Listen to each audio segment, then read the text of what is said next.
ఈరోజు కేవలం విశాఖ జిల్లాలోనే కాదు దేశవ్యాప్తంగా సంచలనం రేకెత్తించింది. అభినయ్ దర్శకి ఇప్పుడు జీకే వీధి మండలం మొండిగడ్డ అట్లాగే జరిల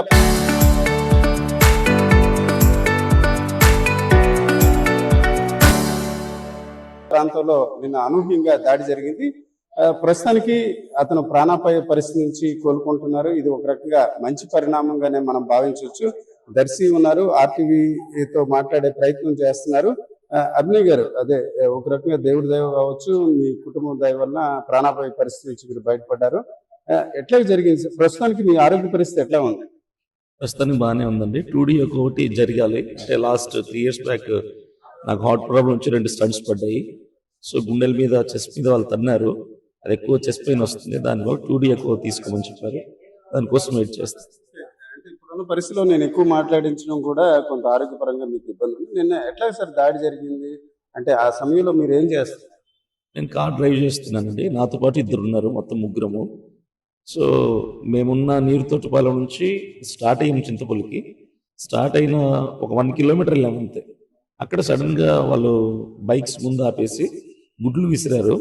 నేను గుడ్లు విసిరగానే లూప్ లైన్లోకి రైట్ తీసుకున్నాను, చిన్న రోడ్డు ఉంటుంది. తీసుకున్న తర్వాత వాళ్ళు రాళ్ళు తీసుకుని వెంటబడి అద్దాలు పగలగొట్టడం మొదలుపెట్టారు. సో నేను చెట్లలోకి కొనిచ్చి అక్కడ కారు ఆగిపోయింది. అన్లాక్ చేసుకుని దిగేలోపే చేతులు పట్టుకుని లాగేశారు. నేను అట్లే బోర్లో పడ్డాను. పడిన తర్వాత లాక్కెళ్ళిపోయారు. లోపల లాక్కెళ్ళిపోయి 4 రౌండప్ చేసి నన్ను గాజు ముక్కలు ఉంటుంది కదా, బీర్ బాటిల్, దాంతో ఇక్కడ బలంగా పొడిచాలని చూశారు. కానీ నేను ఇలా సైడ్ తిరిగేసరికి గీసుకుపోయింది. అప్పుడు లెఫ్ట్ థైకి పొడిచారు, తర్వాత ఇక్కడ పొడిచారు, బ్యాక్ సైడ్ పొడిచారు. అలా చిన్న చిన్నవి అయ్యాయి. ఆలోపే ఉపాధి హామీ పనులకు వెళ్ళే వాళ్ళు మధ్యాహ్నం 3:30 టైంలో బయలుదేరుతున్నారు. అది చూసి అక్కడికి రావడంతో వాళ్ళు ఎస్కేప్ అయి పారిపోయారు.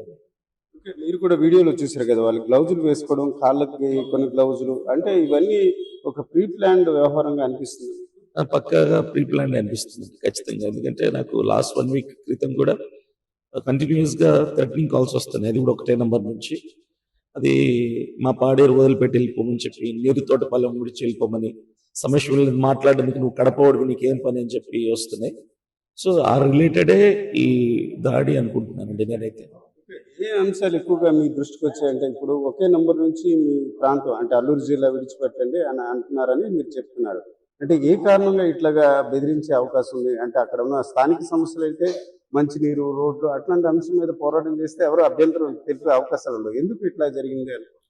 సార్, ఇక్కడ ప్రాబ్లం ఏంటంటే పాడేరు నియోజకవర్గంలో 5 మండలాల్లో ఏ గ్రామంలో కూడా మినిమం సదుపాయాలు కూడా లేవండి. ప్రతి గ్రామంలో నీళ్లు లేవు, డ్రైనేజీలు లేవు, రోడ్లు లేవు, స్కూళ్ళు లేవు, అంగన్వాడీ బిల్డింగులు లేవు, బాత్రూములు లేవు, ఏవి మినిమం సౌకర్యాలు కూడా లేవు. కాబట్టి నాకు బాధ వేసింది, గుండె రగిలిపోయి ఈ సమస్యలు నేను ప్రభుత్వం దృష్టికి తీసుకెళ్లాలని చెప్పి నేను పోరాటం మొదలు పెట్టాను. అది వాళ్ళకి ఇబ్బంది అనిపించింది. అంటే అక్కడ ఉన్నటువంటి అధికారులకు కావచ్చు, లేదంటే ప్రెసెంట్ ఉన్నటువంటి ఎమ్మెల్యే గారికి కావచ్చు, ప్రభుత్వానికి కావచ్చు, వాళ్ళకి ఇబ్బంది అయిందో సిగ్గైందో తెలియదు. కానీ సో సమస్యలను వెలికి తీస్తున్నాడన్న ఆలోచనతో నన్ను వెళ్ళిపోమని చెప్పారు. సార్, మీ వైఫ్ మాటలు కూడా మీరు వీడియోలో విన్నారు, కొంత ఆందోళన చెందుతున్నారు. ఆమెతో పాటు చాలా మంది మీ అభిమానులు ఉంటారు, ఫ్రెండ్స్. ఇట్లాగా నెక్స్ట్ కంటిన్యూ చేసే ఆలోచన ఉందా మీ పాదయాత్ర కావచ్చు ఇట్లాగా, లేకపోతే ఈ అంశం మీద ఎట్లాగా నెక్స్ట్ ప్రజలకు ఏం చెప్దాం అనుకున్నారు? తప్పకుండా కంటిన్యూ చేస్తానండి. నేను ఒక రికవర్ అవుతాను 4-5 daysలో. కాల్ ఒకటే కాబట్టి కొంచెం తగ్గిన తర్వాత కంటిన్యూ చేస్తాను. ఇది విరమించుకునే ప్రసక్తి లేదు, నేను ముందుకు వెళ్తానండి. సార్, అల్లూరు జిల్లానే ఎందుకు ఎంపిక చేసుకున్నారు? అంటే ఇక్కడ ట్రైబల్స్ కదండి, బాగా వెనకబడ్డ ప్రాంతం అని నేను అడుగు పెట్టాను. అడుగు పెట్టిన తర్వాత సమస్యలు విపరీతంగా కనిపించాయి. అంటే ఏ నియోజకవర్గంలో ఇంత లోటు ఉండదు. కాబట్టి ఈ ప్రాంతం మీద నేను పోరాటం జరుగుతుంది. సరే, ఎక్కువగా చూసుకుంటే ఈ అంశం అంటే మీకు దాడి జరుగుతున్నప్పుడు కొందరు వీడియో తీశారు, అంటే మీ ఫ్రెండ్స్ అట్లాగా. అంటే ఎందుకు అట్లా వీడియో తీశారు? అంటే జనరల్గా ఒక దాడి జరిగితే ప్రొటెక్ట్ చేసుకోవడం కానీ పారిపోవడం కానీ జరుగుతుంది. దాడి అంటే ఇంతకుముందు ఎప్పుడైనా వాళ్ళకి గైడ్ చేశారా? ఏదైనా ఇష్యూ జరిగితే మనకు జరిగే అవకాశం ఉంది అట్లా?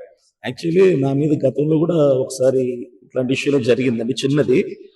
మేము ఎప్పుడూ కూడా ఎలా ప్రిపేర్డ్గా ఉంటామంటే, మా కారులో డిక్కీలో అదేంటి ప్రొటెక్షన్ గా పై చెక్క వికెట్స్ అవి ఉంటాయి, ప్రొటెక్షన్ కోసం ఏమైనా దాడి చేస్తారు. ప్రవీణ్ పగడాల గారు ఆ సంఘటన జరిగినప్పటి నుంచి మేము మా సేఫ్టీ మేము ఉంటాము. తర్వాత ఇలాంటి ఘటనలు జరిగినప్పుడు రికార్డెడ్ ఎవిడెన్స్ ఉండాలి కాబట్టి మేము ముందే మాట్లాడుకుంటాం. ఏదన్నా ఎవరైనా సడన్ గా అటాక్ చేస్తే వీడియో తీయండి ఖచ్చితంగా. ఎందుకంటే ఈరోజు సువార్థికుల మీద ఎక్కడ దాడి జరిగినా సరే ఖచ్చితంగా అక్కడ ఉన్న వాళ్ళు వీడియో తీస్తుంది. ఎందుకంటే బయటికి రావాలి కదా, ఎవరు కొట్టారు ఏంటి ఎట్లా జరిగింది అన్నది. సో దానికోసం వీడియో తీస్తాను. ఓకే సార్, ఓవరాల్ గా మీ పేరెంట్స్ కావచ్చు లేకపోతే వైఫ్ వాళ్ళకి ఏం చెప్తాం అనుకుంటారు? మీ ఆరోగ్యం గురించి ఎంతో కొంత ఆందోళన చెంది. ఆరోగ్యంగానే ఉన్నానండి. దేవుని కృప, నా కోసం ప్రార్థన చేసిన లక్షలాది మందిని బట్టి సేఫ్ గా ఉన్నాను. చంపాలని చూశారు కానీ తప్పించాడు దేవుడు నన్ను చావు నుంచి.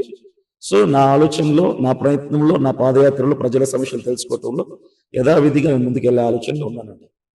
ఇది మతపరమైన అంశమేనా ఈ దాడి? అస్సలు మతపరమైన నేను ప్రస్తావన నా పాదయాత్రలో కానీ ప్రసంగాల్లో కానీ మతం అసలు క్రైస్తవ్యం అన్న పదాన్ని నేను ఎప్పుడు వాడలేదు, ఎక్కడ వాడను కూడా. అంటే మీ ఆలోచన అంతా ప్రజలు, మౌలిక సదుపాయాలు, వాళ్ళ హక్కులు, ఇట్లాంటి అంశమే మీకు ప్రాధాన్యత. ప్రతి పౌరుడి కొరకు, ప్రతి పేదవాడి కొరకు, ప్రతి సామాన్యుడి కొరకు నేను పోరాడుతున్నాను కానీ కులం మతం నేను చూడలేదు. ఇది వాస్తవానికి ఒక ఆవేదనకరమైన అంశం. ఒక రకంగా ప్రజల కోసం పోరాటం చేస్తాను. ముఖ్యంగా అల్లూరి సీతారామరాజు జిల్లాలో చాలా వెనుకబడిన ప్రాంతం ఉమ్మడి ఆంధ్రప్రదేశ్ లో. అట్లాగే వారికి మినిమం ఫెసిలిటీస్ అంటే మంచినీరు కావచ్చు, లేకపోతే రోడ్లు, ఇట్లాంటి అంశాలు లేవు. అందుకోసమే తాను ఆ ప్రాంతానికి వెళ్ళాను. ప్రస్తుతానికి దాడి నుంచి బయటపడ్డాను, నిందితులను పోలీసులు పట్టుకుంటారన్న ఆశాభావం ఆయన వ్యక్తం చేస్తున్నారు.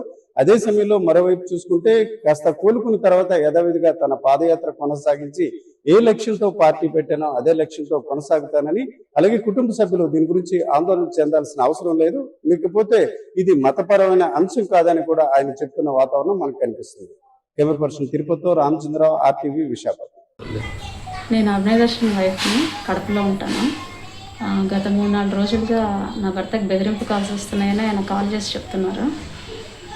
నేను మరి అట్లా బెదిరింపు కాల్స్ వస్తే మరి వచ్చేయండి ఇంటికి అని అంటే, లేదు నేను ఇక్కడే ఉంటాను, ప్రజల సమస్యపై పోరాడుతున్నాను, నేను ఇక్కడే ఉంటాను, కొద్ది రోజులు అయ్యాక వస్తానని చెప్పారు. మరి ఈరోజు అట్లా దాడి జరగడం, ఆయన మీద హత్యాయత్నం జరగడం అనేది అంటే చర్య తప్పు కాబట్టి ప్రభుత్వాన్ని మరి దాడి చేసిన వాళ్ళ మీద ఎంక్వైరీ చేసి వాళ్ళని కనుక్కొని మరి నా కుటుంబాన్ని, నా భర్తను కూడా కాపాడమని నేను కోరుకుంటున్నాను. ఆ దాడి చేసిన వాళ్ళ మీద చర్య తీసుకోమని ప్రభుత్వాన్ని కోరుకుంటున్నాను.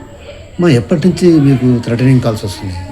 గత 3-4 రోజులుగా వస్తున్నాయి అని చెప్పారు. మరి నాకు కూడా కాల్ చేసి చెప్పారు.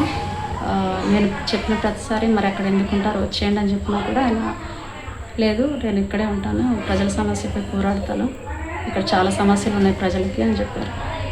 అంటే ఆ ప్రాంతాన్ని ఎందుకు ఎంచుకున్నారని మీకు ఏమైనా చెప్పారమ్మా? ఆ ప్రాంతాన్ని ఎంచుకోవడం నాకు దాని గురించి అంతగా తెలియదు. ట్రైబల్ ఏరియానే ఆయన ఎంచుకున్నారు. పాదయాత్ర మొదలుపెట్టింది అక్కడ నుంచే మొదలుపెట్టారు కాబట్టి ఇంకా అక్కడే ప్రజల సమస్యపై పోరాడుతున్నారు.